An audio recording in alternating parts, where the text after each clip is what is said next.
existem três tipos de suicídio. O suicida por doença mental propriamente dita, que são doenças raras até, graves e de difícil tratamento, que vêm das antigas chamadas psicose maníaco-depressivas, casos de depressão endógena. Esse é o segundo suicídio, é aquele que é praticado, principalmente por jovens, para deixar um culpado, e às vezes adultos também, ou seja, você fez isso, aquilo, aquele outro comigo, eu vou me matar que você vai ser o culpado pelo meu... Então é o suicida para deixar um homicida, digamos assim. E o terceiro tipo é aquele que é praticado para acabar, não com a vida, mas com essa situação que eu não aguento mais. O índice de suicídio, ele aumentou violentamente, mais do que sai nas estatísticas, na minha maneira de entender, nos jovens. Vamos pôr dos 14 aos 29, 30 anos de idade. Por quê? Qual o motivo desse aumento exponencial no número de suicídios nesses jovens? Na minha concepção, é um só. É o mundo virtual. O mundo virtual, se ele não está 100% contribuindo para isso, 99,99% ele tem que se imputar a ele. Por quê?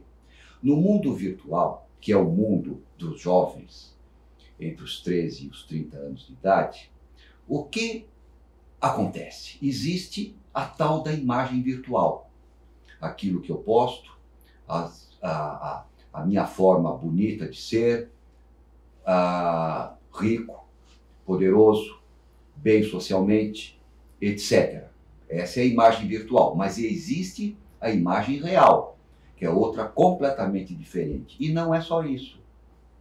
No mundo virtual, ele deixa a pessoa, ele chama a pessoa para seguir caminhos, e a pessoa para de ser ela mesma e segue aquelas tendências, aqueles caminhos apontados.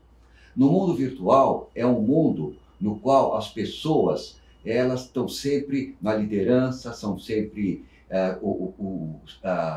não existe o não, existe só o like, ou sim, ou curtir. Agora, o número de nãos não existe, só existe o número de sim. O que acontece? Quando dá um problema entre a imagem e a autoimagem, o jovem não tem ferramentas para lidar com aquela, digamos, com aquela desilusão, com aquele momento existencial. Então, estreita a consciência e se suicida. A grande maioria daqueles que tentaram suicídio e não conseguiram, eles se arrependeram daquilo que eles fizeram. Então, como eu posso resumir? O mundo virtual, claro que ele tem as suas maravilhas, ele é um mundo, hoje, impossível viver sem ele, mas ele aumenta a ansiedade, ele tira a individualidade, ele faz com que as pessoas não tenham não na vida e apenas sim. Um exemplo muito simples. Antes do mundo virtual, um homem, para conquistar uma mulher, ele levava 10 não e um sim. Hoje, naqueles aplicativos de relacionamento, é só sim, sim, sim. Então, isso eu acho que contribui muito. O indígena verdadeiro, silvícola, não aculturado, não há esse nível, não há esse índice, de forma alguma. E interessante também que não existem doentes mentais entre os índios. Eles eliminam antes, por uma série de motivos que não vê o caso explicar. Mas esse aumento entre a população indígena é o aculturamento, são os vícios da sociedade deteriorada que foram para as tribos, que acabou contaminando e levando-os ao suicídio num nível maior e até mesmo preocupante. Não é. É relativamente igual. Com pequenas variações. Tanto o homem quanto a mulher, depende do país também. Porque tem país que privilegia ou ou exige mais dos homens do que das mulheres, então a competição é maior, a frustração também é maior, a ansiedade é maior, então aumenta o nível de suicídio entre os homens, mas ele é relativamente igual. Todo suicídio, sem exceção, eu vou repetir por uma questão de ênfase, todo suicídio, sem exceção, é um estado patológico da mente.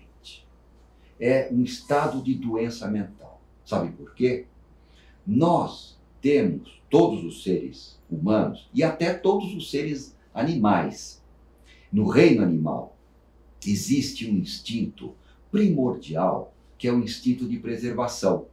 Desse instinto de preservação, todos os outros instintos, eles derivam.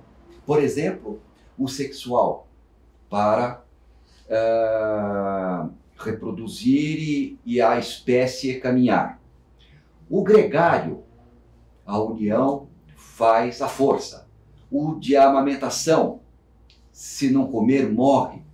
E até mesmo o instinto religioso, não é? É vida após a morte. Então, voltar-se contra o instinto de preservação primordial é sempre um estado patológico da mente. Então, é nesse aspecto que as pessoas devem ser, o potencial suicida deve ser visto, sempre com um problema que ele quer resolver, momentâneo. Não é que ele quer pôr fim à vida, a maioria desses suicidas entre os jovens. Ele, não é isso, ele quer pôr fim àquela situação existencial que ele não tem ferramentas psíquicas para lidar, até mesmo porque é muito jovem. O suicídio sempre existiu, existe e existirá. E sempre foi um tabu, continua sendo e provavelmente continuará no futuro. Bem, enfrentar é sempre uma abordagem multidisciplinar. Não existe uma fórmula mágica para enfrentar o suicídio, esse aumento indiscriminado.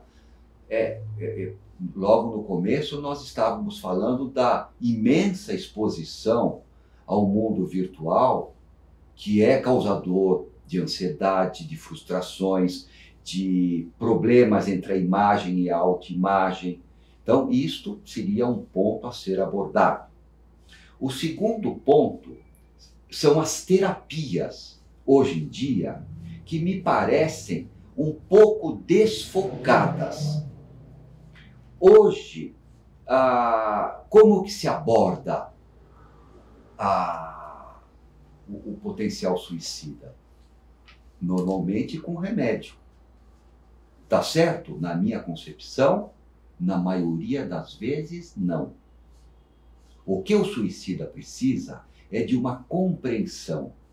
Alguém que compreenda o mundo dele, que entenda o que está acontecendo. Alguém que possa abrir os horizontes para ele e falar, peraí, não é bem assim. Porque a vida sempre compensa. E você dando remédio, parece que aquilo seria digamos, uma pílula que vai fazer efeito na existência ou na resolução de um problema real que ele está sentindo. Não. Aquela pílula ela pode diminuir a ansiedade, tentar melhorar o humor, mas aquele problema real ele vai continuar. Então eu acho que uma abordagem um pouquinho mais humana, mais direta, mais compreensiva, isso é fundamental, principalmente entre os jovens.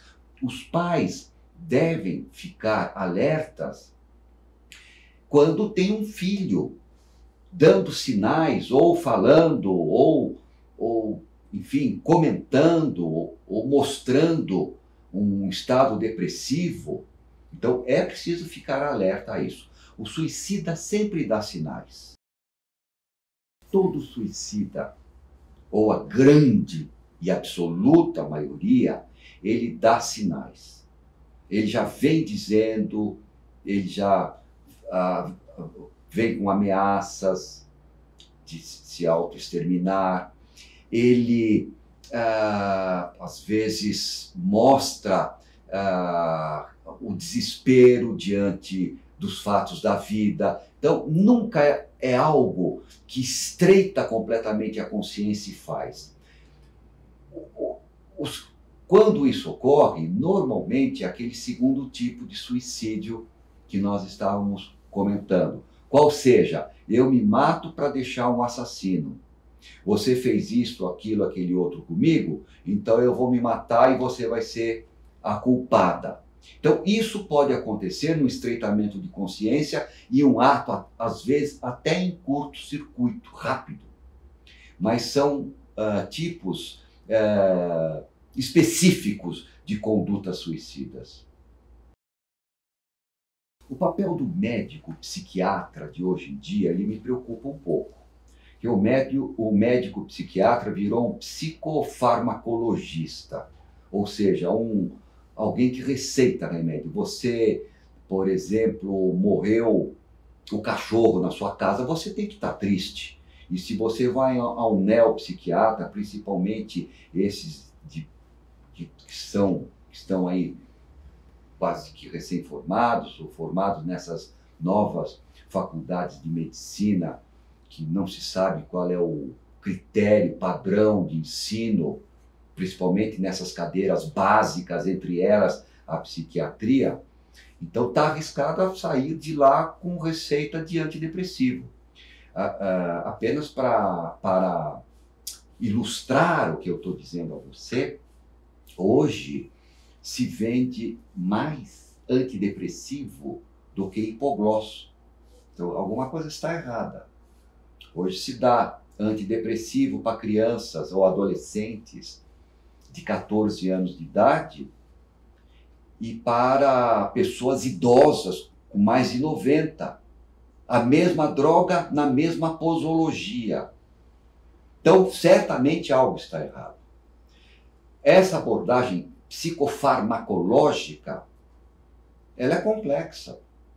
Eu acho que, principalmente com os jovens, é preciso mostrar uma abertura de caminho, uma abertura de perspectiva para esse jovem que às vezes se sente muito deprimido, existencialmente num vazio e não tem ferramentas para lidar com aquela situação, para ele, desesperadora.